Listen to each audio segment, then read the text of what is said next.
Hello, hello, and hello. Welcome back to the Family Fortune. It's your girl, Lashana. And what got me confused, because he's sitting across from me today, is Malcolm. You know, you start every podcast off by laughing and then saying hello, hello. because something always makes me laugh. Because right now I'm like, I was about to turn that way, but I realized you're not over there. No, I'm not. You're right there. I So, am. I got tired of turning my head, especially when we have guests and stuff. Okay. I got to turn around and look at them, but then I got to turn back at the screen. And so, no, I'm here today. On a serious note, Yep. we are talking today about some of the highs and lows of owning a small business, especially the financial pieces of owning a small business. And, give some tips and tools and all the other stuff that we normally do. Well, I don't know if I have any tips, but I definitely have some wisdom to stay away from. And that is always a good thing. Now, I myself am a current business owner of two separate businesses. One I actively work in and one I don't. And the trials and tribulations I went through to get these businesses set up through my own fault because, I just wanted to learn how to do it myself. So I had a lot of especially financial pitfalls. But now I know what to do. How long have you owned these businesses? One I created in 2015. Okay. And that's the primary one. And that's my paralegal business, my virtual paralegal business. And the other one I created probably 2 years after that, but I didn't make it official. And I put that in quotation mark. I didn't become legal with that until 2019. So I was operating dirty, what I like to call operating dirty, unofficially, and praying that no one wanted to sue me. Because that was like a thing. But you had a couple of businesses too, I've right? I've had 3 official businesses, and all 3 failed. And this is where my wisdom comes in. Okay. It's things to stay away from.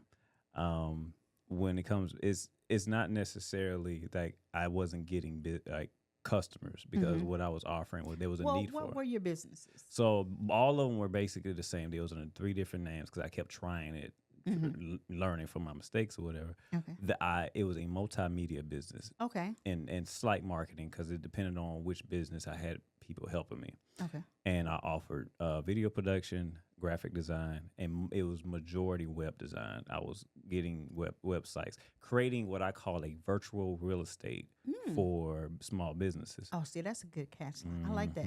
Virtual business, virtual real estate, excuse me. And my biggest pitfall from it was separating personal finances and business finances. The concept of paying yourself did not register to me. And like the business has assets, but those assets was also my assets. And so all that stuff kind of, that was a hard lesson I learned as well. And it's not that the resources to know it wasn't out there. Right. I did not take advantage of that. Where you do have to separate. I don't think I pay myself at all right now to this day because my motivations behind setting up my businesses was not financially based. Okay. So if yours is financially based like that, it's going to be your primary source of income. You definitely have to make sure you pay yourself. Right. You pay yourself first. And it may not happen immediately, especially in the beginning where you're trying to still set stuff up, pay off anything that any loans, business loans, anything that you had, and your taxes and getting your licensing. So maybe the first year you may not pay yourself. You may just be trying to break even, making sure all your business expenses are paid. But that is one of the first thing I did when I decided to become a little bit more serious about what I was doing was set up a separate bank account for my businesses. So I have 2 separate bank accounts because everything was coming out of my account. And I was trying to label them in my little bank account, say this is for this is for that. But I was setting myself up for financial failure or potential financial losses, especially if someone decided they want to come after me. Right. They could attack my personal money. Right. So I was like tiptoeing Mm-hmm. for a long time until I set the account. So you never separated your you got business No, accounts? all of my money was coming out of my checking account, my savings in my checking account. Mm-hmm. Everything that I spent and everything I earned was going back and forth into my own stuff. And I wasn't necessarily saving money to invest in new stuff because I didn't do any loans. Mm-hmm. I was always afraid of loans. I don't Yeah, like owing people anything. makes sense. And whenever I needed help, I hate whenever I had to hire a contractor to help me with something, I would have to budget my own personal finances with this other person or whatever. Mm-hmm. And that it became so confusing for me at the time. And I was not very financially smart about creating a budget or whatever. I was mentally mad, doing a lot of mental math, trying to figure out how I was going to pay for certain things. And the biggest thing that made my businesses fail is because I stopped doing contracts and I was doing all the work myself, got burned out, and my clients kept coming in, and I was like, I have no more to put out. And so, because if I would have financially planned for help, I would have actually been able to sustain these businesses.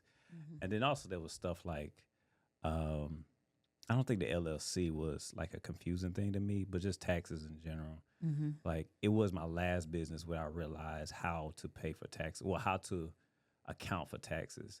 Mayo and Associates, which was a former, I don't know if they're in business anymore, but it was a tax folks out here, off of Walton Way Extension, Davis Road rather.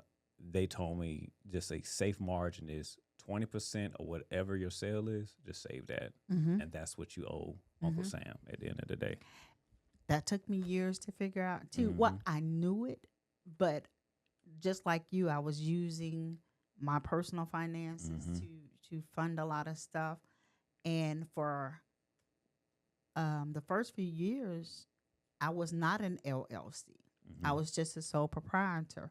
And for tax purposes, the IRS doesn't recognize LLC. It's going to all show up under your Social Security, regardless. Mhm. The LLC is more local, Mhm. state, and it helps you to keep things separate. So you are you, and your Business. LLC is your LLC. But I operate as a sole proprietor, and I knew in the back of my head about taxes and being Mhm. a 1099 person, doing 1099s. But like I said, it was through trial and error. And I ended up just creating a spreadsheet Mhm. for myself. I'm an Excel spread. I'm old school. Pen and paper, Excel Mhm. spreadsheet, which I listed Mhm. everything I did because I was trying to claim mileage, everything, all Yeah, that. yeah, And then on the far right, I had a column that calculated based upon what I made here. yeah. Mhm. This is what I owe the federal, and this is what I owe the state. Mhm. And it was like 20%. Yeah, 20% each one. Mhm. And, did I always put that money aside? No, because I knew you can either pay at the end of the year or you can pay quarterly. Mhm. I knew it'll work itself out at the end of the year. Sometimes, mostly. Yep. Sometimes is the key word there. Mostly. But at least I had an idea of how much I may have to pay. Right. Um, Right. may have to pay because I may not have had it that month because I was trying to do it every month to give them all that money. Mhm. Like to me, it was all that money. What? So you gave me some papers here. Yes. And this is, I think, one of the reasons why one of my businesses failed is because this is very boring information. It is very boring. Like, I mean, bored in a bad way. I'm like, man, this is a lot of stuff. It's very intimidating. Some of the words I'm looking at right now. It's, what am I looking at? Well, there's you're looking at a lot of stuff. So Yeah. some of it applies to what we're talking about now, and some of it doesn't.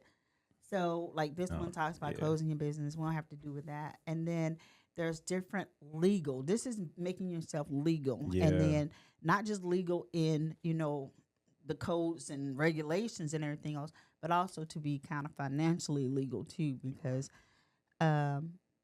Iris is going to always want her money. Mm-hmm. Is always going to want her money. So you have to make sure that you're compliant with the IRS laws. Right. And the IRS website has a whole section dedicated to small business owners. So if you have a small business or thinking about starting a small business, check out the IRS website Mm-hmm. and just type in small business owner, and it'll come up with everything you need to know. And you can get an EIN, which is your employee identifying number, which every small business needs to have, whether you're a sole proprietorship, LLC, etc. in 15 minutes. You do it online, Yep. and bam, you got one. So that's where a lot of people think that's all I got to do. No, absolutely. That's not all you have to do. It's a start. Yeah. It is a start. And then we have some who, there's some businesses out there and business gurus who have all these. You don't need to be a LLC. You just start, or start off as a sole proprietor. And I'm not going to disagree with them because for the first couple of years, I was just a sole proprietorship. But that means I was walking on that. I had to walk a straight line because I was a mobile notary. Mm-hmm. And that means I went into people's houses. I was, witnessing their signature. And if something happened, then they could have tapped into me, LaShonda Right. Bradwell. And I'm like, I don't have that. So I always made sure I walked a fine line with that. And so once I was able, Yeah. I then became an LLC Mm-hmm. because there's a So- little bit more cost associated with starting an LLC. With a sole proprietorship, it's just the EIN, Yeah. which is free. And that's not. I'm not. I'm never dealt with a sole proprietorship. That's you go to IRS, you get your EIN. You ain't got to deal with Secretary of State or nothing. No, Okay. no. You just doing business as whatever your name is. Mm-hmm. When you go to the Secretary of State, that's when you're creating an LLC. Mm-hmm. And that's a little bit more costly. Yeah. And so in the beginning, It's not terribly costly. it's not, but it's kind of all at once. So right. if you want to do a small business correctly, an Right. LLC, Mm-hmm. you can do a whole bunch of things at the same time. You can get your EIN, Mm-hmm. but first thing you have to do before you get your EIN, though, you have to register your name. Mm-hmm. And that's through the Secretary of State. So you have to do a name reservation to make sure no one else has your name, the name that you want. That's $25 the last time I checked. They send you back, name's good. Then you do the register. So the initial registration is going to run you, I think, about $300 Mm-hmm. to get your initial LLC documentation and articles of organization and what have you. Only after you get your name reservation approved, then go get your EIN. Because you don't want to have to start over. I may have done something wrong. Well, you can do it ahead of time, but you're gambling that your name is going to be approved. Right. Mm. You get what I'm saying? Yeah, yeah, So, yeah. I mean, I did it pretty much at the same time. I knew nobody else had my name. So Yeah. you can do a name search before you actually do the name reservation to see if anybody else has your name. Mhm. And if it comes back, then you kind of already know, Right. right? So that you can do the name search on the state site as well. But once you get past that initial LLC setup, Mm-hmm. it's not that expensive. I think it's like $50 a year Mm-hmm. to keep it renewed. Yeah. Where people mess up is they don't get a local license. Oh my gosh. And not every entity requires a license, No. but Augusta, Richmond County, Yeah. Columbia County, CSRA requires a business license. What's it? You go to the chamber, correct? You're in Columbia County. I'm in Richmond County. We just go down here to the Marble Palace, what I call the Marble Palace. The municipal building. Yes. It looks like a marble palace, doesn't it? Yeah, I never thought of it that way though. So you just go down. I went and got mine done today. Renewed Yeah. mine today. 6, 7 months. How many months late? 4 or 5 months late. Because it's supposed to be renewed every year. But you said certain businesses go there, not all businesses, not all LLCs. No, everyone should, Oh, everyone should. but they don't. Okay. And especially it depends upon, because there's licensing. Like if you run a barbershop or anything, one of those professional entities, there's different requirements to get your license. Mm-hmm. If you're running a food truck, There's different requirements, and I see. There is some confusion about food trucks, man. I do not want to get in that business. There's different requirements to get your license. Yeah. So you have to you have to first determine what type of business you have, and then it's all on the website, the Augusta website, what you need to do to get your licensing. Like for me, because I have sometimes sell products for my Lashana Barrow Speaks business, I have a sales and use tax ID. That's Georgia tax. We ain't even hit Georgia tax yet. That's sales and use. That gives me the authority to tax you. You know, and if anytime I'm selling something, I have to have it on display saying, hey, I'm going to tax you. I think that would be a separate conversation about tax laws for businesses because, like, I'm not sure how it works between the difference between providing a service versus selling a product. I'm sure there's two types of taxes there, in which I have no idea the differences, but I would imagine like there's a part where the business is taxed for just operating, for just selling service or product, but then the customer that's getting product is taxed as well, which will go to the state. I'm assuming. I'm not sure. Both of them kind of go to the state. Yeah, there's a minuscule difference. Okay. So it's called sales and use. Okay. So with the sales and use, I'm selling whatever I'm selling or whatever I'm using. There's a tax attached to it, whatever the state tax is, 8%, I think it is. And that's for goods.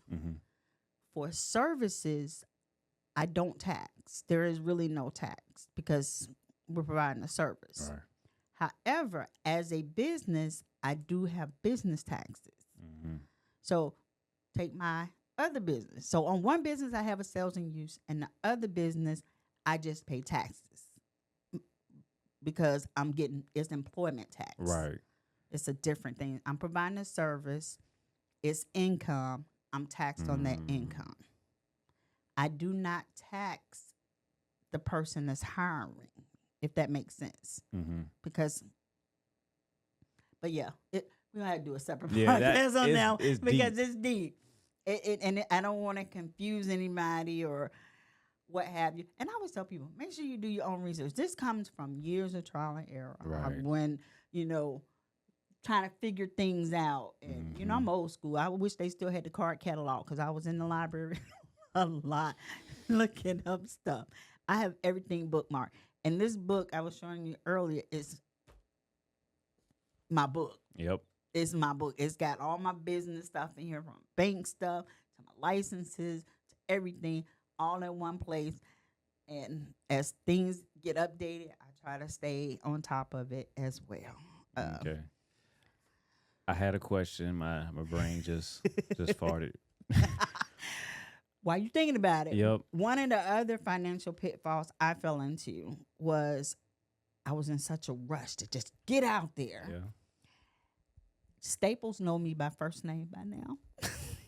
The Staples people, because I'd be like, oh, I need business cards. Yep. Do a business card.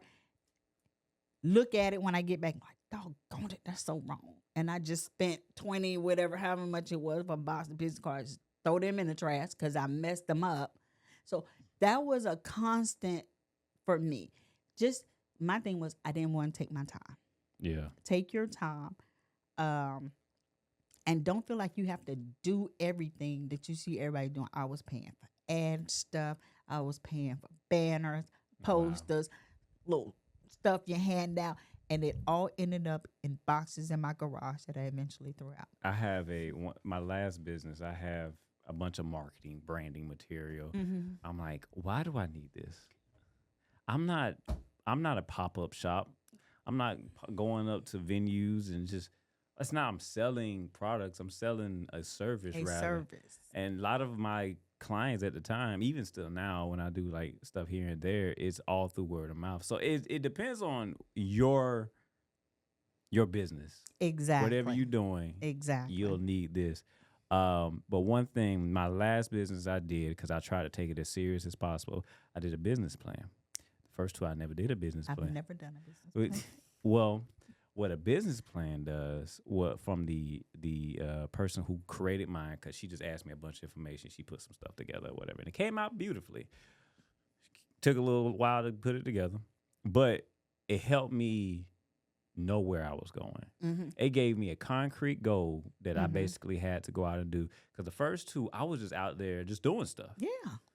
and just collecting or whatever I was and paying taxes and doing whatever. But like that business was probably the most successful one out of all of them because I went out with a plan, with a goal that I was trying to achieve, and ultimately it didn't work out because I was one person getting all these clients and it was becoming hard to manage. So I just killed the whole thing. But a business plan, I have to agree with you on that one. Even though I did not have one, yeah, I think that's why I went off the rails yeah, on several times on what I was doing because I did not have a business plan. mm-hmm. And I had no clear idea of what I was doing. So my first business was a virtual paralegal. So I was in all these little networking groups and blah, blah, blah, blah, blah. Mm-hmm. Until it finally hit me years later. Why are you here? Because they're not my client. Mm-hmm. They're not who I was targeting. I mean, you name it, I had the elevators. I was doing it all. And I'm like, but where are the lawyers? Because that's who I can work for. I can't Right. work for you. I Right. can't work for anybody else. And I'm like, there's no lawyers here. Mm-hmm. I couldn't figure out where the lawyers go. So I was like, why am I spending money going to all these networking events when that's not where they are? So I just stopped. And then they come knocking on. I went door to door to door to door. I rode around Augusta and Columbia County and wrote down the addresses of every attorney's office I could Okay. see. And then I just went and knocked I on was doors. asking who door you was knocking. I went and just put they have these like flyers that look like if you're a speaker. Yeah. I forget what they call them. Speaker something something something. It's like a bio. Mm-hmm. And but I made it for a paralegal. And I just went and put them in people's stores. Mm-hmm. Hung out at the courthouse. I had to go to where they was, but I had wasted all that money years before doing that. And that's because I didn't have a business plan. I'm listening to people in my ear Yep. saying, you need to do this, you need to do that. And I was like, but that doesn't work for me. Yeah. So you don't. What I'm thankful for, I didn't have to write my business plan because I don't know what necessarily goes in it. Whenever I Google what's in the business plan, it's like an outline of stuff that you have to create. I'm like, I'm not gonna do that. I'm just gonna. We're just gonna go. There out is here. this awesome resource, and I think it's on one of them pages, is the one that talks about the websites. Mm-hmm. If you ain't got it, I'll make sure you get it. But Mm-hmm. the Small Business Administration, SBA. SBA, Mm-hmm. you just .gov. There we go. that's the only place you need to go. Only place you need to go. And there are local offices here where you can sit down with someone. Mm-hmm. They will help you with it. And guess what? For the most part, I believe it's free. Mine wasn't free, but I didn't go through SBA. I didn't either. I know this stuff from hindsight. Got you. From like, okay, when I got tired of spending money and wasting money, I was so broke. I had to actually go back to work. I was. How dare you? I know, Go right? back to a corporate job. Right. That's how Tab got me. Love you, Tab. Oh my. Because I was like, oh my goodness. Mm-hmm. And then I started really doing the research and educating myself as I should have educated myself years ago. And now I try to help others not go through what I went through. Yes. I think I don't think I have anything else as in my biggest thing of my failure was not planning very well. That's the first thing I do is plan. And also not taking the IRS seriously. Gotta take them serious. So they know y'all. As we get ready to close out, financially speaking, have a plan. Yes. Have a plan. It can be simple. Mm-hmm. It don't, most business plan, depending upon what you're trying to do, some business plan run between 5 to 10 pages long. Yep. Those are great, especially if you're trying to get financing. Yep. What do you call them? Financing. Silent chiffon, please. I know, right? My bad. If you're trying to get financing, business loans or what have you.